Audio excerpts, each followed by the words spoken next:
Je, unahitaji taarifa kamili na uchambuzi wa ndani zaidi? Jiunge sasa katika grupu letu la WhatsApp kwa malipo nafuu kabisa. Utapata uchambuzi wa kila siku, mchana na jioni, update za dunia kwa haraka zaidi, fursa ya kumuuliza maswali Rahby papo hapo na kupata majibu haraka zaidi kutoka kwake. Usikose nafasi hii adhimu. Jiunge sasa na uwe mbele ya taarifa kuliko wengine. Tupigie kwa simu namba 0654467177 au tuandikie ujumbe ni unge na Rahby. Tutakuunga moja kwa moja. Mtandao wale ambao wanalipwa.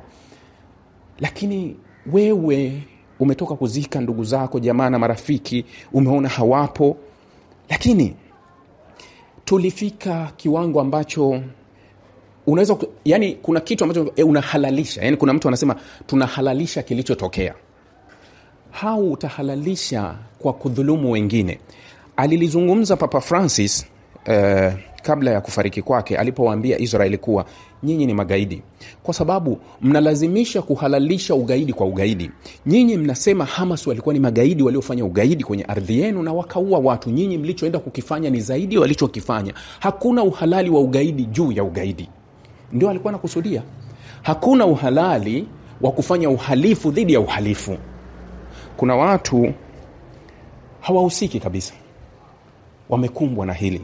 Lakini hii hutokea kuwa huenda wakaingia ambao hawahusiki, lakini walioanzisha ni wengine. Huenda wakakumbwa wasiohusika kabisa. Lakini mara ngapi?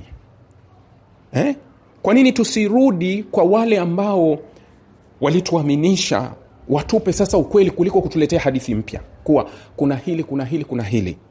Leo kama tungezungumza mapema yasingetufika. Tunaletewa link za kumention kwenda ICC. Tunafurahia kwa matamko ambayo yanatolewa na serikali kama ya Trump eti kuonya kuhusu kwetu. Trump ana maadili gani ya kutusontea kidole sisi, wakati juzi kwenye kampeni ya meya anawaambia wananchi wa New York kuwa mkimchagua Zohar Mamdani ninakata usaidizi wote wa kuleta kusaidia kuhusu meya huko. Hali ya kuwa ni nchi ambayo ni kwa mujibu wa katiba ya Marekani na sheria za Marekani kuwa, lakini yeye kwa nafasi yake ya urais anatishia kuwa mkimchagua yule nitakata.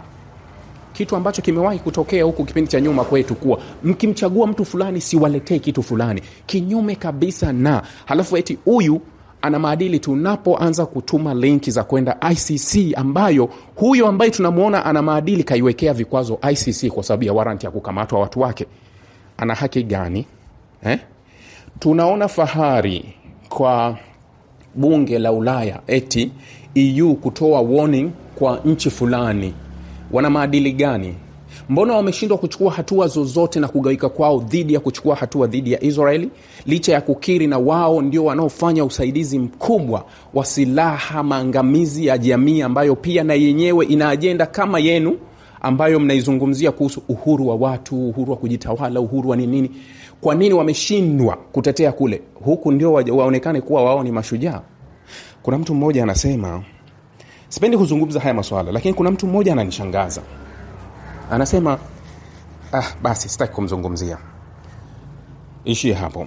Kikubwa nilitaka kuzungumza kuhusu yale yanayoendelea. Jamani, nje ya siasa na maisha ya siasa, tuna ndugu zetu, tuna jamaa zetu, tuna marafiki zetu, tuna familia zetu, tuna watoto wetu, tuna kila kitu. Ni muhimu sana kabla hujafanya uamuzi wowote, fikiria waliokuzunguka, utaowaacha, wanaokutegemea, wazazi wako, familia na vitu vingine vyote. Lakini pia unapofanya, angalia kuhusu kukanyaga wengine. Cheza kwa step, usimkanyage mwenzio. Kwa sababu kama umeingia disco na wewe unacheza kwa vurugu, disco litakuwa vurugu tu. Cheza kwa step zako, usiwaguse wenzio. Sasa kama wewe unadai uhalali wako kwa kuja kuharibu changu ambacho nimekitafuta bila mnyororo wowote uliohusiana na kile unachokilalamikia, unakuja ukiharibu cha kwangu, niendelee kukusapoti? Au baada ya wewe ya kuharibu mali yangu, mimi nije nikuletee zawadi ya keki, ua au nini? Au nifanyeje? Ninapochukua action kwa ajili ya kile cha kwangu, kosa kwa sababu ulitaka niungane na wewe katika kile unachokidai. Kwa nini mimi niungane na wewe katika kile unachokidai hali ya kuwa wewe hutaki kulinda kile ninachokimiliki mimi? Waliochomewa magari wengi ni naweza nikasema baadhi rafiki zangu na wafahamu, gari ndogo ndogo zile IST, vigari vidogo vidogo vingi vimechomwa vya watu wa kawaida ambao kiasi pia na wengine baadhi walikuwa kiunga mkono maandamano. Kwa nini mmeenda kuwachomea? Kwa nini? Sasa hili ninaposema limekuja ni kama funzo kwetu, liwe funzo. Tunahitaji mazungumzo ya kitaifa ya rika lote, rika la jenzi, rika la wazee, watoto, wanawake, watu wazima, vijana, wanasiasa, wanaharakati. Tuketi chini kwa nia njema kabisa na tuzungumze sasa tunakwenda wapi, kwa sababu hata tukipigana miaka 1000 mwisho tutataka turudi kwenye meza ya mazungumzo. Sasa tuketi kwenye meza na tuzungumze tunataka kuzungumza nini. Tuketi tujadili wapi tulipojikwaa kabla hatujalipuka, kwa sababu ukweli kuwa kuna watu nje, si watu tu, kuna mataifa nje yalifurahishwa sana na kile kilichotokea kwetu. Yalifurahishwa sana sana kile kilichotokea kwetu. Lakini agenda ya wale ambao walitaka kuyapika haya nadhani wameongezewa zaidi, kwa sababu wameangalau wamefanikisha kiasi fulani. Nadhani akaunti zao sasa ni nzuri zaidi, zinapumua vizuri sana. Lakini kwa nini hawa wanaweza kupitisha agenda zao na zikakaa kwenye vichwa vyetu? Nadhani hapo sasa sisi serikali inatakiwa itathmini, kama kile ambacho nimewahi kukizungumza mara kadhaa kuwa tuna shida, mfano shida ya uhamiaji unaokwenda Ulaya, na nikaizungumza kuwa leo hii vijana wanaotoka magharibi mwa Afrika pamoja na Afrika ya Kati kwenda Ulaya kuzamia katika safari ngumu kabisa ni kwa sababu nchi zao zimekosa fursa. Na nikawapa mfano, nikawaambia mfano vijana wanaotoka magharibi mwa Afrika si kuwa wanakwenda empty, mikono mitupu. Utakuta kijana anakusanya kiasi kikubwa cha fedha kati ya $5,000 na $6,000 mkononi, anazikusanya kwa miaka, ile ndio iwe kama nauli ya kumfikisha Ulaya. Ukiconvert ile pesa, zile $1,000 kadhaa, unaweza ukapata karibu milioni 10 na kitu ya Tanzania. Nikawa nawapa mfano, hebu chukua milioni 10, mfate kijana aliyepe kijiweni au ambaye hana kazi, mwambie hii hapa milioni 10 nakupa, tunatakiwa tuzamie hii nauli, tunazamia kwenda Ulaya. Hawezi kwenda. Katika vijana 10 utapata vijana mmoja tu. Katika vijana 10 wa Tanzania utampata mmoja tu ambaye anaweza kukubaliana na wewe kwenye hilo, kwa sababu vijana wengi wanaamini kuwa hii milioni 10 ni mtaji. Mimi ni mtaji tosha hapa kwangu, ambapo nitaseto hapa, nitafanikiwa hapa, nitakuwa tajiri na Ulaya nitakwenda kwa njia halali, kwa sababu fursa ziko. Kama fursa ziko kwenye nchi, manake nchi imetuwekea fursa. Kama fursa ziko, kilichopungua ni uwezeshaji. Nadhani wanaweza wakatazama hapo kuwa tunawawezesha kiasi gani ili tuondoe hili ombwe, kwa sababu kama ungekuwa na kashughuli kako kokote ambako unajua hiki kikilipuka kitaniharibia mimi hapa, sidhani kama unaweza ukathubutu kufanya. Maana yake kuwa tuna shida kubwa pia hapo upande wa pili, kuwa lazima watu wawezeshwe ili waweze. Mfano kadhaa nimewahi kuambia wakati wa wimbi la kumondoa aliyekuwa waziri mkuu wa Bangladesh Sheikh Hasina, kwa nini baada ya yale mabadiliko yaliyotokea Bangladesh, kwa nini wa Bangladesh hawakutaka kutawaliwa na mtu yoyote ndani ya Bangladesh? Kwa sababu ndani ya Bangladesh hawakumention mwanasiasa yote, hata walioongoza maandamano hawakuwa mention, na wakasema tunamtaka Muhammad Yunus. Tunamtaka Muhammad Yunus ambaye alikimbia kutoka serikali ya Sheikh Hasina miaka mingi akaenda kuishi ng'ambo. Muhammad Yunus akarudi kuiongoza Bangladesh. Kwa sababu gani? Muhammad Yunus wakati yuko ndani ya Bangladesh aliona matatizo ya Gen Z wa Bangladesh, akaona kuwa vijana wengi wana ari ya kufanya kazi, wanajituma wanafanya, lakini wengi walikuwa na kwama mitaji. Masharti ya mabenki ni magumu, hawawezi kupewa chochote. Kwa hiyo alichofanya Muhammad Yunus, akaona mimi naweza nikawasaidia hawa vijana, akiwa hana cheo chochote, akiwa tu ni mfanyabiashara. Yeye alikuwa ni mfanyabiashara mkubwa na ana benki zake anazimiliki. Kwa hiyo akaweka masharti mepesi kwenye mabenki kuwasaidia vijana kuweza kupata mitaji kwa dhamana nyepesi, waweze kuaminika. Katika kipindi kifupi tu ambacho Muhammad Yunus alikifanya ndani ya Bangladesh, vijana wakabadilika vijana wakapata maendeleo na hatua kubwa zikapita kupitia mabenki yake. Kwa hiyo akafanya mabadiliko makubwa. Serikali ya Sheikh Hasina ikaona kuna tishio la Muhammad Yunus, wakamsakama sana, ndio maana akakimbia nchi, akaona ni threat tukua.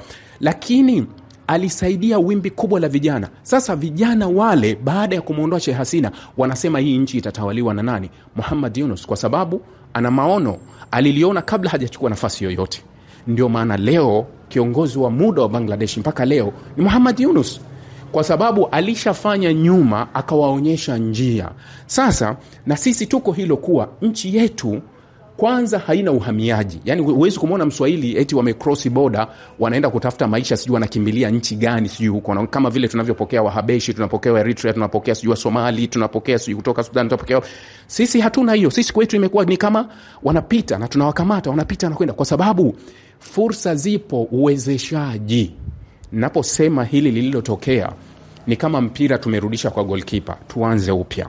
Nchi yetu sote hatuna sababu ya kufanyiana visasi au kumfanya sijui nani kafanya nini, nani alifanya nini. Turudi nyuma. Ni sawasawa na mtoto aliyekosea, ameadhibiwa, ameisharudi. Sasa tukae tuangalie tunawezaje. Kila mtu anahitaji tu maisha mazuri, usalama na vitu vingine ambavyo anahisi kuwa hiki ndio pekee naweza nikakipata na nikajiona sifa au nikajiproud kuwa hapa nime. Lakini wale msioridhika, hebu tuambieni wakati mwingine ni nani hasa ambaye ni sahihi, kwa sababu kwa msioridhika hatujai kuwa na kiongozi nchi. Nyerere hakuwa mzuri, Mwinyi hakuwa mzuri, Mzee Mkapa alitubana, Kikwete alituchekea sana, Magufuli alikuwa mbaya, mama hafai. Sasa kiongozi gani ambaye tunaona kama anatufaa? Yani kiongozi gani ambaye tunahisi kuwa anastahili, yani kuwa tuamue kuwa kila mtu tutamkosoa kwa njia yake, kila mtu tutamfanya kuwa hebu turidhike, kwa sababu hao wenzetu ambao tunataka kuwaonyesha mfano. Nimekisha kuambia mara kadhaa, kwa takwimu halisi homeless Marekani ni 1,000,000 plus ambao wamehesabiwa, yani watu ambao hawana makazi. Marekani, nchi yenye uchumi mkubwa kabisa duniani, zaidi ya 1,000,000 wako mtaani, hawana makazi.